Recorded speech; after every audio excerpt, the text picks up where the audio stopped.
Hi guys, welcome back to my channel. I hope you are having a great day so far. So today we're going to be looking at products that released earlier in 2020. We're revisiting with a full face to see how I feel about them now. How I feel about the Estee Lauder Futurist Hydra Rescue Foundation. Do I still like it? Do I still use it? Has it been gazumped? Is it still in like my favourites drawer? Or not. I've also got the Charlotte Tilbury Original Pillow Talk, the large Pillow Talk palette, the Dark Star Mascara from McGrath. I've got the Love Glow Cheek palette from Natasha Denona, and many more products from earlier in the year to see if I still like them, if I'm still using them, or if they've been banished to the drawer of death. Let's get started. The first product I'm going to be using and revisiting is the Patrick Ta Brow pomade, I guess you would say. This little guy, as you can see, I do use it. I wouldn't say I use it incessantly every day because it is a little bit higher maintenance than like your average brow gel. So if you're not familiar with this product, this is the tinted version and it's like a brow soap, basically. Like soap brows have got the same idea that, you know, you have to spritz it with some Fix Plus spray is what I use, but whatever setting spray you like, and then you activate it so it's kind of a wet formula when it goes on. You brush it through your brows, leave it to kind of set a little bit, and then you basically laminate your brows and it gives you that fluffy look. So he recommends applying, letting it sit for a couple of minutes, and then pressing with your spoolie the brows to the skin and then kind of shaping them however you want. So just the description of the process is probably enough to demonstrate to you why I don't use this like every day. It is just a bit more faff than a gel, which you just like brush through and you're done. So my opinion on it hasn't changed. My feelings on it haven't changed, as in I still like it. It still does everything that I want it to do. It fluffs my brows up, it keeps them in place, it tames them. It does give me that laminated, what am I doing? It does give me that laminated brow effect as it claims to, but it is just, yeah, it's a bit more faff than a regular brow gel. And for that reason, I'm kind of don't reach for it as often as I might have liked for a product. I probably won't repurchase it for literally that sole reason, that it is just a bit of a faff, a bit of a pain. You know, I don't really use setting spray. I only really have that MAC one because I bought it for, I think for a review for the because it was a special collection variety. So I don't want to have to buy a setting spray literally just to do my brows. So by the way, I'm not going to leave them like this. Try not to panic. They obviously look crazy right now, but this is what you're supposed to do, this. And then you can just kind of slightly de-crazy them to your personal taste. So you just keep brushing through until you get like the shape that you want. The good thing about this is it doesn't kind of set them like a rock like some brow gels do. So if they do kind of fall down a bit over the course of the day, you can just like with a finger push them back up or press them back to how you want them to look. But yeah, it is just a little bit more than I like to do brow wise on like a regular day. So the eyeshadow palette I'm going to revisit from earlier in the year is the Charlotte Tilbury Pillow Talk palette. This is like my first larger palette from Charlotte Tilbury. So yeah, I really loved it at the time. I still like it now. It doesn't get a huge amount of use because this year eyeshadow palettes have just been dropping like stones from the sky. That doesn't happen, I don't think. But yeah, for that reason, I'm dipping into the desk mat here. But for that reason, it hasn't got as much use as I would have liked. This is the bummer, really, about having a beauty channel on YouTube, is I'm just someone who really wants to use and love the makeup I have. Like, it's really not my kind of natural thing to just incessantly buy 100 eyeshadows. And like, I would really love to just have like my collection that I have now and never buy another thing and really enjoy what I've got. But it's like, oh my goodness, I tried to do that a little bit in my second year on YouTube and my channel nearly dropped dead.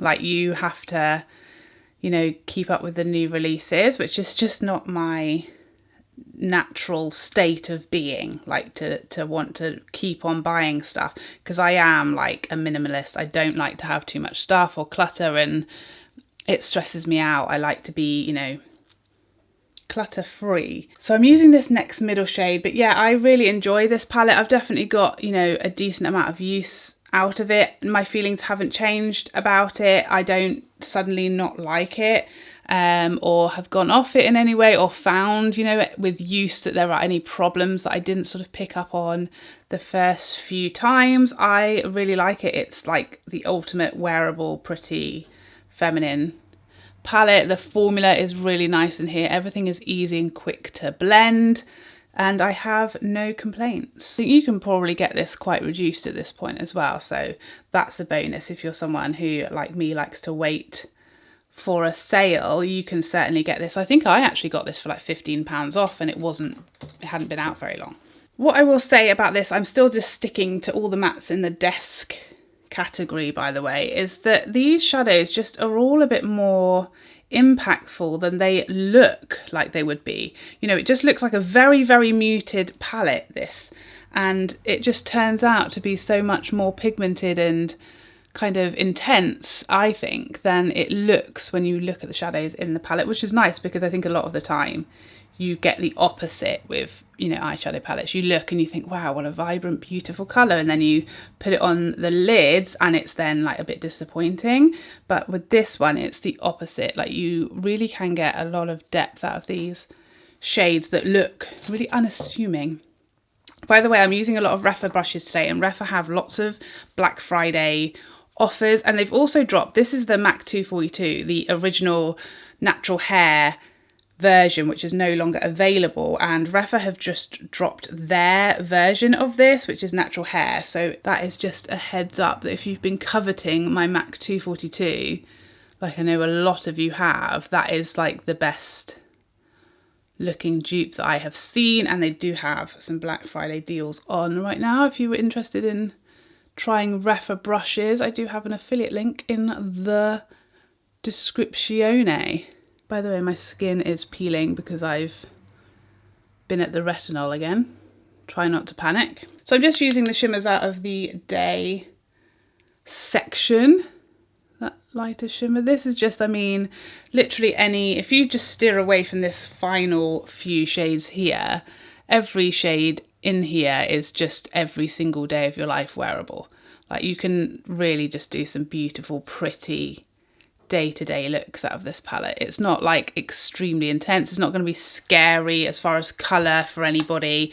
It's just a lovely, pretty, easygoing palette, and I haven't changed my feelings about it at all. I love it still. So a mascara that came out kind of, I mean, not that long ago, but it has been one that I haven't really talked about that much lately because it's been gazumped by the Charlotte Tilbury Pillow talk, but this is the Pat McGrath Dark Star. This is a mascara that I have repurchased. I still love, love, love it. Yes, I think I probably slightly prefer the Charlotte Tilbury one now, but I still love this one. And actually on a night out, if I'm going for dramatic, on a night out, what's that mean? But you know what I mean. If I'm going for a more dramatic makeup look, a heavier makeup look, this is it for me. It definitely replaced my Lancome Monsieur Big as far as like doing that thing, you know, my favourite. I think the difference between this and Monsieur Big is just the separation. It kind of gives you a bit more lashes, but still all of the drama. This is a quite old tube now as well, and it still gives me like the drama, the lift, the separation, but especially the volume of this mascara. That's what this mascara does well. So yeah, feelings haven't changed about this one. I've grown to love it even more. I have repurchased this one this year. It's like number 2 for me, a close number 2. So now for foundation. This is the Estee Lauder Futurist Hydra Rescue foundation. The state of that, I mean, if that doesn't tell you that I've been using this a fair amount, then nothing will. This came out at the beginning of this year. I think it had been out longer in the US, but it was an like early this year launch for us in the UK. I loved this foundation when I first reviewed it. I mean, I say loved. Yeah, I'm going to say love. I'm going to stick with that. I think that's fine. I love 90% of this foundation. The thing I don't love is how it looks on my forehead, and that hasn't changed. That's something I mentioned in my initial review, and it's the same way I feel now. I love the finish of it. I love the coverage. I've got good summer and winter shades. This is my winter shade, which is Tawny. So finish and coverage is like perfect for me. It gives me a nice solid medium. It gives me a beautiful glow on my like cheeks and the majority of my face, like from my eyebrows down. It's exactly what I want from a foundation. It's smoothing, it looks natural, it looks skin-like, it blends nicely into the skin. It's got a nice but not overwhelming scent. There's loads going for this foundation. It's not a crazy price point like a lot of my other favourite foundations, but it exaggerates the lines on my forehead more so than other foundations that are similar to it. So let's say the Tom Ford foundation, both the Soft Matte and the Shade and Illuminate look better on my forehead than this one does. The Shiseido looks better on my forehead than this does. It doesn't really cause me any issues around here, which is my other kind of area that is like a problem area, or an area that shows my aging the most. But on my forehead, it's just, and it's not terrible, but it's not as good as a couple of other foundations that are in this kind of medium, natural, glowy category. Definitely the Tom Ford looks way better on my forehead than this one. I still use it. I still purchased it in my summer and winter shades, which tells you that I really, really like it, and I still use it. I don't know, I might even repurchase it when I've run out, but yeah, that is the one thing that I noticed initially and I still notice now, but I still love it and use it. Definitely one that kind of stood the test of time. So next up for concealer, this is the Hourglass concealer. This came out, I think, before the Pat McGrath, that is my holy grail. And this one was very briefly my holy grail until the Pat McGrath came along and just slightly stole its thunder. I tend to reach for the Pat McGrath more often, but this Hourglass one is a very close second. I really like the doe foot. It's really gentle. It's like a little kitten's paw applying your concealer. It's very soft and gentle. I find the shades of this concealer easier than the Pat McGrath. Like the Pat McGrath, I really struggle with my winter shade. I find like shade 10, which is what I thought I would be, is just a bit too light. And 14 I use in the summer is a nice summer shade for me, but I've tried like every shade in between those two, and I think all of the shades between 14 and 10 are peachy and like really quite peachy. I think 13 is the only one that's yellow, and that's still like just a hair not bright enough for my winter skin. So I've tried like 12, 11 and 10, and they're just all a bit too peachy. 10 is too light, 11 a bit too peachy, 12 like insanely peachy. So I wish there was a neutral. There aren't very many neutral colours in that Pat McGrath concealer, whereas the undertones of this Hourglass, both in my winter shade, which is Sepia, and my summer shade, which I can't remember what that is, but they both have lovely neutral undertones that are easier for me to wear. So yeah, I find the extreme peachy number of shades in the Pat McGrath is the only issue with it, but I still love this concealer. It kind of just, there's something about the Pat McGrath that I prefer. I think it's slightly the finish. I think maybe the Hourglass is a little more like, whether it's like luminous, more like light reflecting. And I think it kind of just slightly ages me a little more than the Pat McGrath does. But shade-wise, it's perfect. This is the Pat McGrath setting powder, by the way, which I know you guys know I love it. Always have done, always will do for the under eye area. But yeah, the Hourglass, still really like it. Still love it, in fact. but it is definitely like a second place, I think, to the Pat McGrath. If I could find like better shades in the Pat McGrath, I would probably not repurchase this one, but it is definitely my second favourite. It still lives in my top drawer, still using it, still like it, still recommend it.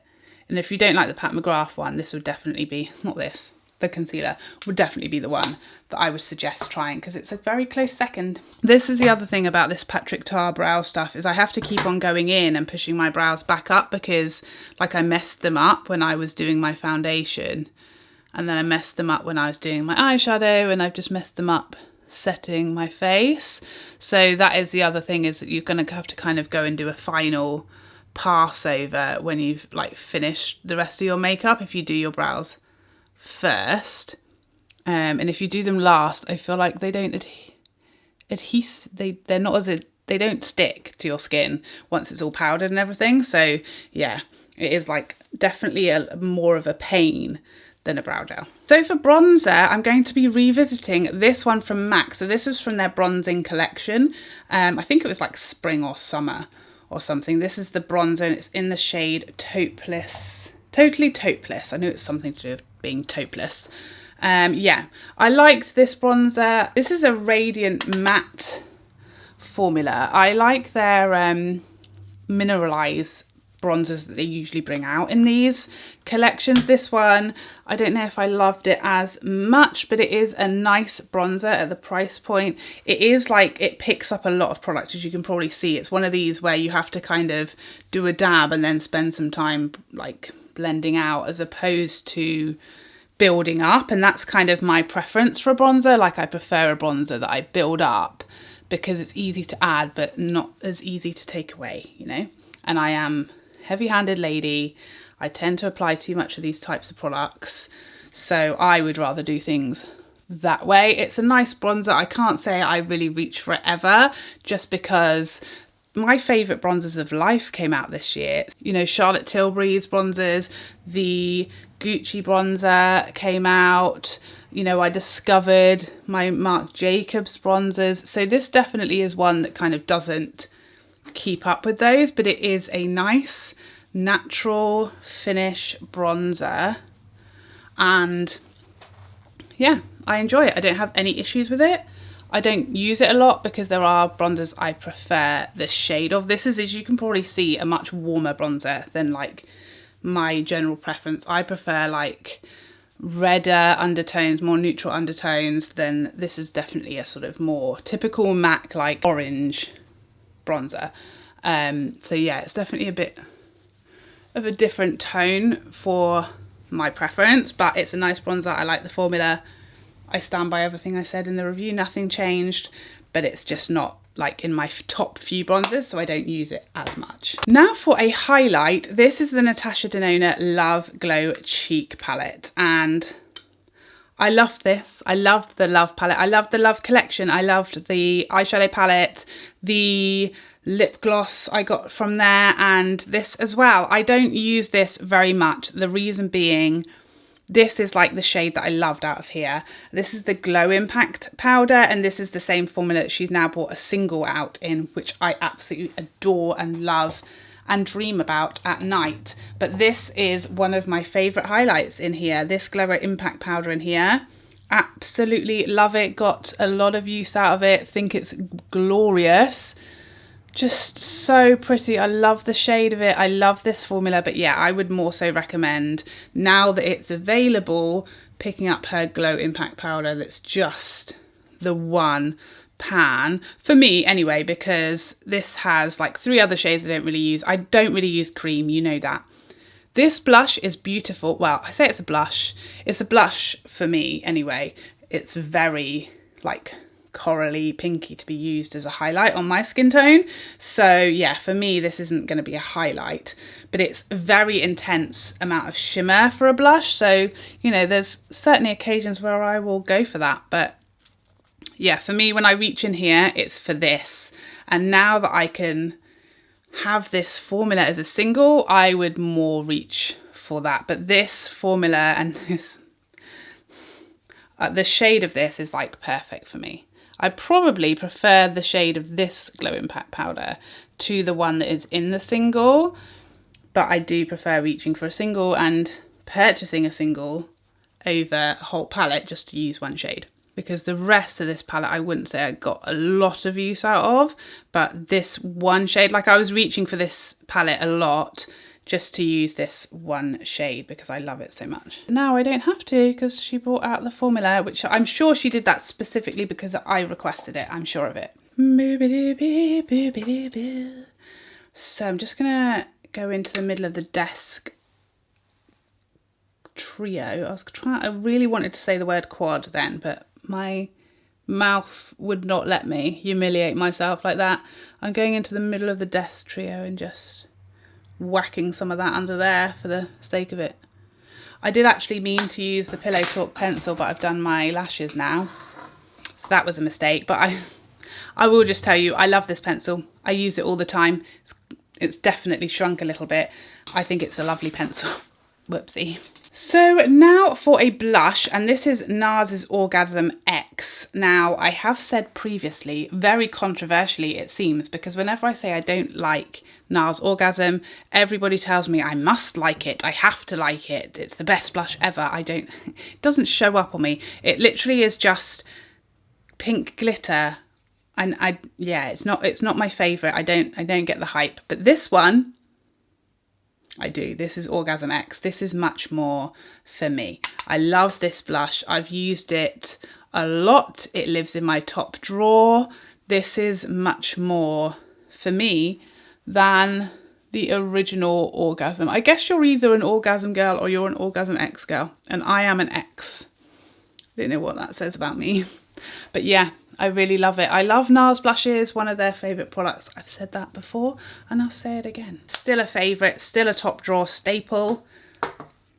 What more can you say? Okay, so I just went in with another coat of my mascara, and now for lips. This is a Natasha Denona Lipophoria gloss in the shade Caramel. I think this came out with her bronze palettes / collection, and I love it. I love the coral gloss that came out with the Love collection, and I love this one, and I didn't think I would.